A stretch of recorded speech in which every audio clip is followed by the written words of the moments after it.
I had this thought um, came to me that perhaps what we as humans think of as angels are really mm, more like fifth dimensional beings um, that interact with our reality the the way in which we would interact with like an insect, right?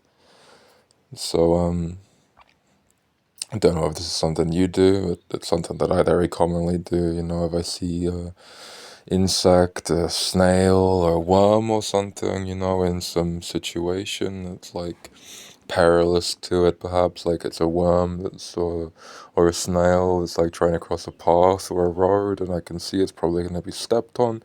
I'll like move it across the path, help it on its way to where it's trying to get it out of danger. And if like I see a bee or a fly or something banging up against the window, I'll like try and open the window, let it out.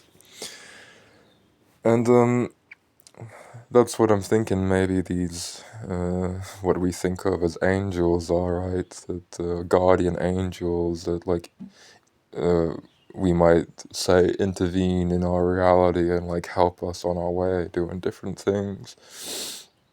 It's not the manner in which they're doing so as a fifth dimensional being, as I'm positing, is like that they it's not that they really care about us or are super invested in our lives or the outcome of them or trying to help us like accomplish something of value or meaning.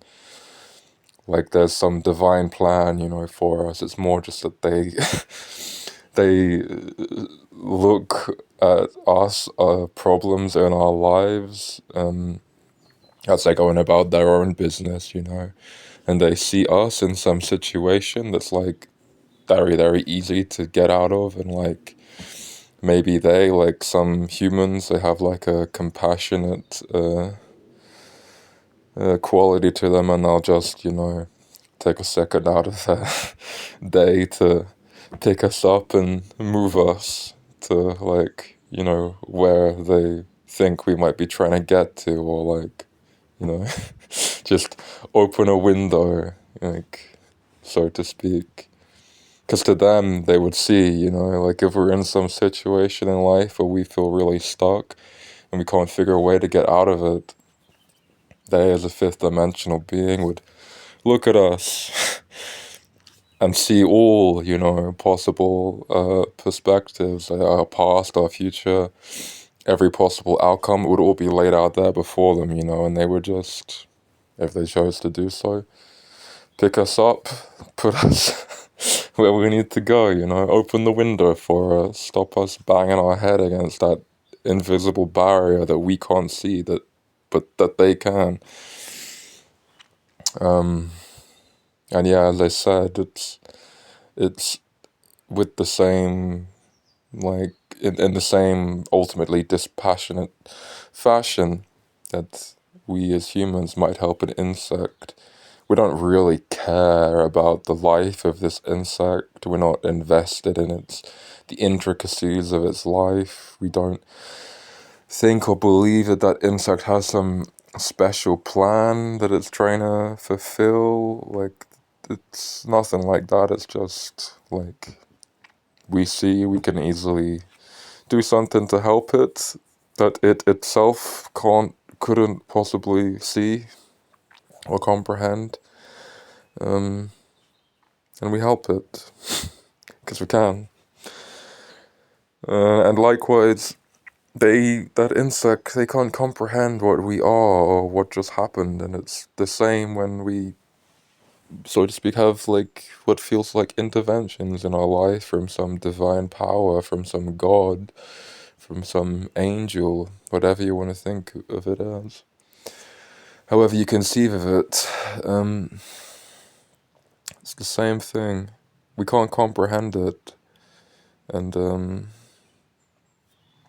maybe the being or whatever fifth dimensional being will leave some clues behind, some tokens, to make it known that like it wasn't just chance, that such and such a thing happened. It was by way of the intervention of some higher being.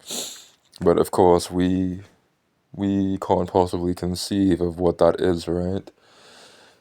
So it makes it known to us in a way that we might understand. So it would direct us towards imagery and the names of guardian angels and so on. I myself have had such an experience where it happened to me, and in and around that time, I was shown a lot of. I found my way to a lot of Archangel Michael symbolism. So, do I believe that there's some like humanoid figure, winged figure that brandishes a sword? Do I believe that that's what this Archangel Michael is? No. But does it represent like a very real and existing force or being? Force is maybe a better way to present it. Yeah, absolutely. I've experienced it directly, and but do I think like that there was intention to that? No, I don't. I don't think it's really. I don't. At least it's what I'm like presenting here as an idea for consideration. That it's impersonal, really. Um, but the thing to hold on to nonetheless is that there are either way ultimately more advanced beings, forces than us that we can't fully comprehend, but that nonetheless have a compassionate nature, or at least are able to present with the qualities of such from time to time. And that's something I like to hold on to in times of strife and stress. Gives me some kind of power.